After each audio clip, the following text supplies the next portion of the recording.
나는 전능하신 아버지 하나님, 천지의 창조주를 믿습니다. 나는 그의 유일하신 아들, 우리 주 예수 그리스도를 믿습니다. 그는 성령으로 잉태되어 동정녀 마리아에게서 나시고 본디오 빌라도에게 고난을 받아 십자가에 못 박혀 죽으시고 장사된 지 사흘 만에 죽은 자 가운데서 다시 살아나셨으며 하늘에 오르시어 전능하신 아버지 하느님 우편에 앉아 계시다가 거기로부터 살아있는 자와 죽은 자를 심판하러 오십니다. 나는 성경을 믿으며 거룩한 공교회와 성도의 교제와 죄를 용서받는 것과 몸의 부활과 영생을 믿습니다. 아멘.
하늘에 계신 우리 아버지, 우리의 삶을 통해 아버지의 이름을 거룩하게 하시며 우리의 삶에 아버지의 나라가 오게 하시며 아버지의 뜻이 하늘에서와 같이 우리의 삶에서도 이루어지게 하여 주십시오.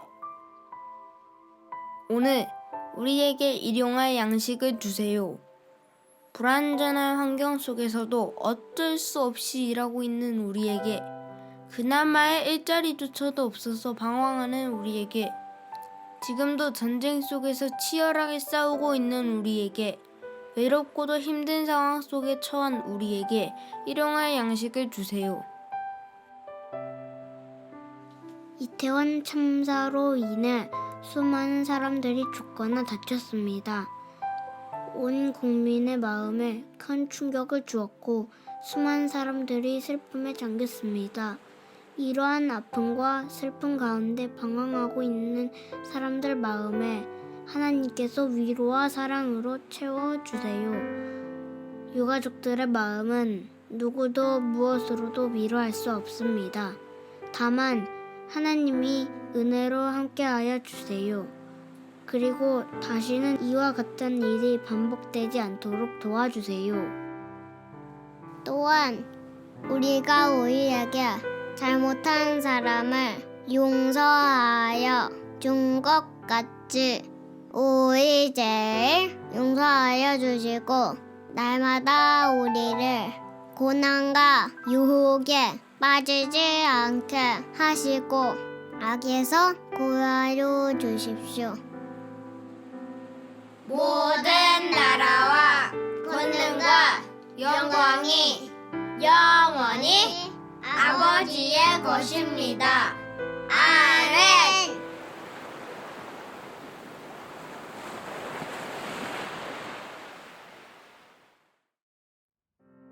누가복음 21장 5절부터 19절 말씀.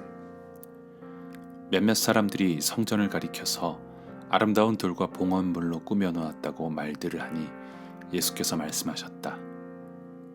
너희가 보고 있는 이것들이 돌 한 개도 돌 위에 남지 않고 다 무너질 날이 올 것이다. 제자들이 예수께 물었다. 선생님, 그러면 이런 일들이 언제 있겠습니까? 또 이런 일이 일어나려고 할 때에는 무슨 징조가 있겠습니까? 예수께서 대답하셨다. 너희는 속지 않도록 조심하여라. 많은 사람이 내 이름으로 와서 말하기를 내가 그리스도다 하거나 때가 가까이 왔다 할 것이다. 그러나 그들을 따라가지 말아라. 전쟁과 난리의 소문을 듣더라도 두려워하지 말아라. 이런 일이 반드시 먼저 일어나야 한다. 그러나 종말이 곧 오는 것은 아니다. 그때 예수께서 그들에게 말씀하셨다. 민족이 일어나 민족을 치고 나라가 일어나 나라를 칠 것이다. 큰 지진이 나고 곳곳에 기근과 역병이 생기고 하늘로부터 무서운 일과 큰 징조가 나타날 것이다. 그러나 이 모든 일이 일어나기에 앞서 사람들이 너희에게 손을 대어 박해하고 너희를 회당과 감옥에 넘겨줄 것이다. 너희는 내 이름 때문에 왕들과 총독들 앞에 끌려갈 것이다. 그러나 이것이 너희에게는 증언할 기회가 될 것이다. 그러므로 너희는 변호할 말을 미리부터 생각하지 않도록 명심하여라.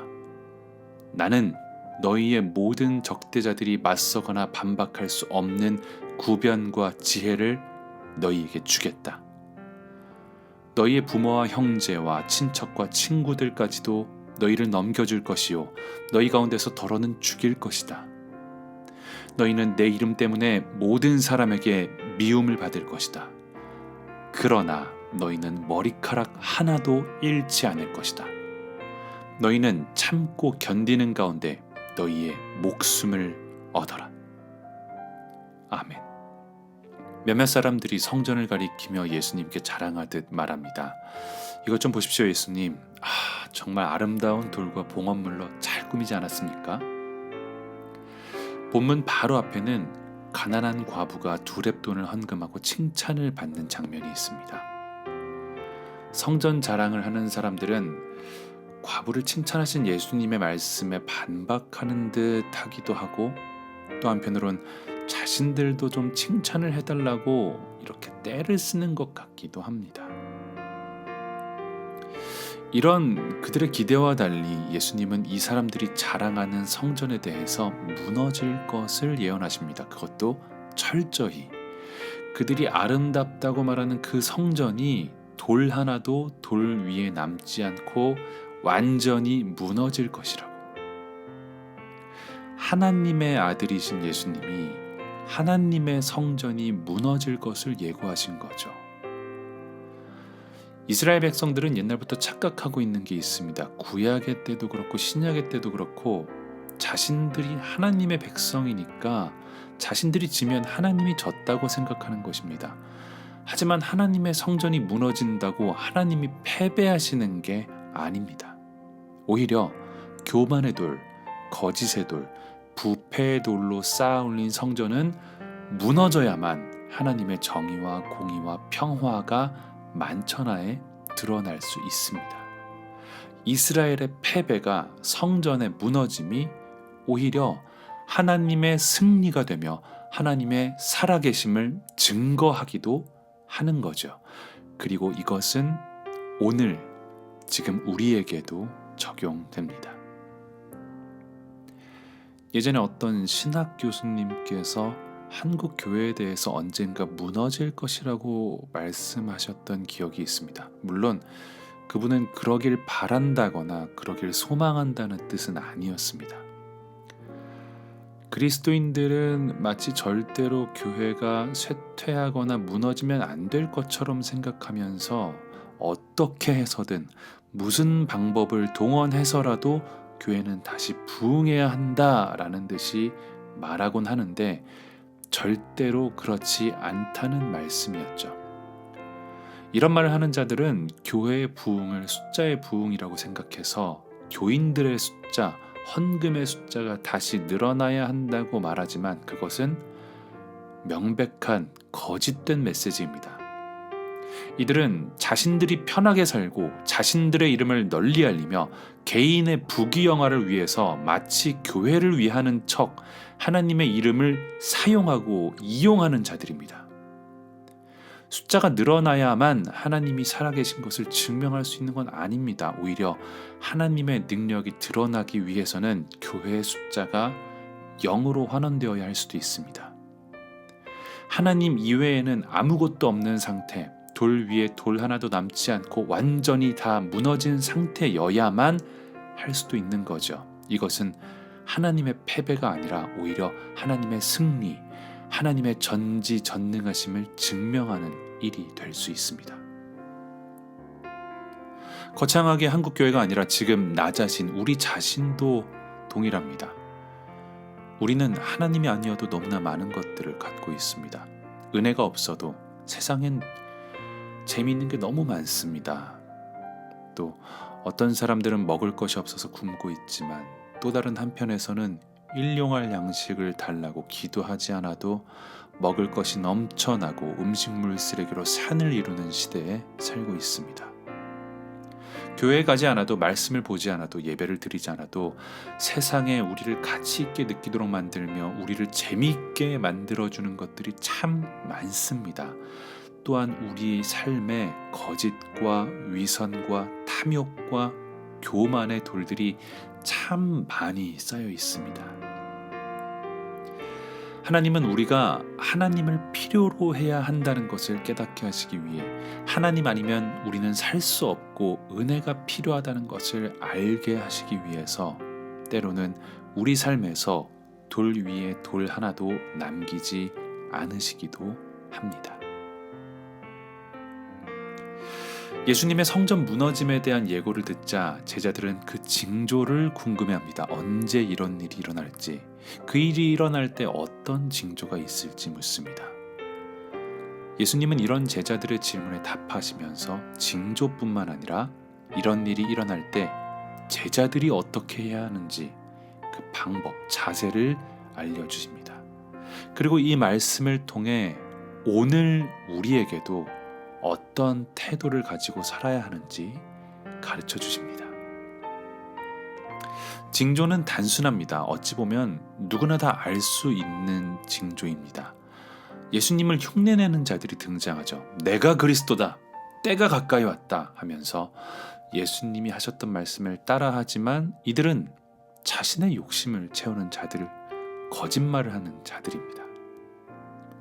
또한 전쟁과 난리의 소문이 나고 사람들의 불안이 극대화되죠. 그리고 실제로 전쟁과 지진, 기근과 역병, 그리고 알 수 없는 천재지변들이 일어납니다. 그런데 잘 생각해보면 예수님의 이런 말씀은 그다지 대단한 징조들은 아닙니다. 징조 자체가 대단하지 않다는 것이 아니라 이 메시지가 특별하게 느껴지진 않습니다. 왜냐하면 이런 일이 일어나면 누구라도 와, 이제 진짜 마지막 때가 종말이 오나 보다라고 생각할 것이기 때문입니다. 예수님께서 진짜 하시고자 하는 말씀은 종말의 징조라기보다는 이 징조에 너희들은 어떻게 살아야 한다라는 삶의 방법에 있습니다. 예수님은 징조보다는 마지막 때를 살아가는 사람들의 태도에 대해서, 삶의 자세에 대해서 가르쳐 주시는 거죠. 성전이 무너지는 때 마치 정의와 공의가, 진정한 평화가 무너지는 것 같은 그때가 오면 사랑과 소망과 믿음을 가진 자들을 박해하는 자들이 나타납니다. 하나님을 믿고 하나님 나라를 소망하는 그리스도인들이 당연히 정의와 공의를 살아내려고 하기 때문에 박해하는 자들은 진정한 그리스도인들을 미워합니다. 예수님은 그 어떤 징조보다도 이런 박해가 먼저 일어날 것이라고 말씀하십니다. 그러니까 마지막 때는 세상 밖의 어떠한 전쟁이나 기근이나 역병보다도 하나님 나라를 살아가려는 우리에게 일어나는 일로 알 수 있습니다. 마지막 때는 그리스도인들이 살아가는 모습을 보면서 알 수 있습니다. 예수님은 제자들에게 세상의 징조를 알기보다는 너희에게 일어나는 일에 대해서 어떻게 대처해야 하는지를 가르쳐 주십니다. 박해는 기회다. 나에게 집중해서 내가 가르쳐 주는 말로 증언해라. 인내해라. 세상에서 너만 홀로 남을 것처럼 외로울 것이다. 너희의 가족들과 친구들조차도 너희를 넘겨줄 것이다. 어떤 사람들은 죽임을 당할 것이다. 나 때문에 온 세상의 미움을 다 당할 것이다. 하지만 내가 반드시 너를 구원할 것이다. 그러니 인내해라. 사랑하는 나그네 여러분, 예수님께서 인내하라고, 예수님께서 주시는 말씀을 따르라고 하시는 이 말씀은 언젠가 먼 미래, 어쩌면 올지도 모르고 아니면 오지 않을 수도 있는 그런 알 수 없는 마지막 날에 대한 이야기가 아닙니다. 우리는 오늘도 이 마지막 날을 살아야 합니다. 오늘도 우리의 삶에 예수 그리스도 이외에 다른 어떤 돌이 있다면 다 내려놓아야 합니다. 오직 예수님만을 신뢰하며 인내하고 인내하는 삶을 살아야 합니다. 지금 인내하는 삶을 사는 사람은 구원받은 삶, 하나님 나라의 삶 또한 먼 미래의 일이 아닙니다.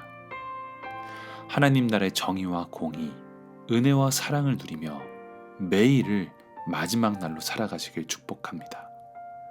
지금 오늘 인내하며 하나님 나라를 살아가는 나그네가 되시길 진심으로 축복합니다. 하나님 아버지 감사합니다. 연약하고 부족한 우리가 하나님께 예배를 드릴 수 있음에, 또한 예배 가운데 하나님의 은혜를 누리게 해주심에 감사드립니다. 하나님, 우리는 유한한 존재입니다. 끝이 있는 존재입니다. 그래서 마지막 날을 준비해야 합니다. 예수님께서는 우리에게 인내하라고 말씀하십니다. 이 땅의 숫자에 현혹되거나 이 땅의 권력에 놀아나지 말고 어떤 유혹과 고난 속에서도 인내하라고 가르쳐 주십니다. 우리의 인내는 예수 그리스도의 인내를 따라가는 것입니다. 우리를 구원하신 예수님의 인내를 따라 지금 여기에서 영원한 하나님 나라를 살아가는 나그네가 되겠습니다. 감사합니다. 이제는 우리의 구원자 되시는 예수 그리스도의 은혜와 아버지 되시는 하나님의 사랑과 도움이 되시는 성령님의 함께하심이 매일의 삶 속에서 마지막 날을 준비하며 인내하고 소망하며 사랑하고 살아가는 모든 나그네들과 아직도 계속되고 있는 전쟁의 절망 속에서도 반드시 정의와 평화가 온다는 필사적인 믿음으로 끝까지 기도하며 기다리는 우크라이나의 사람들에게, 그리고 이태원 참사로 인해 가슴 아파하며 슬퍼하고 있을 모든 사람들에게 지금부터 영원히 함께 하시기를 간절히 축복합니다. 아멘.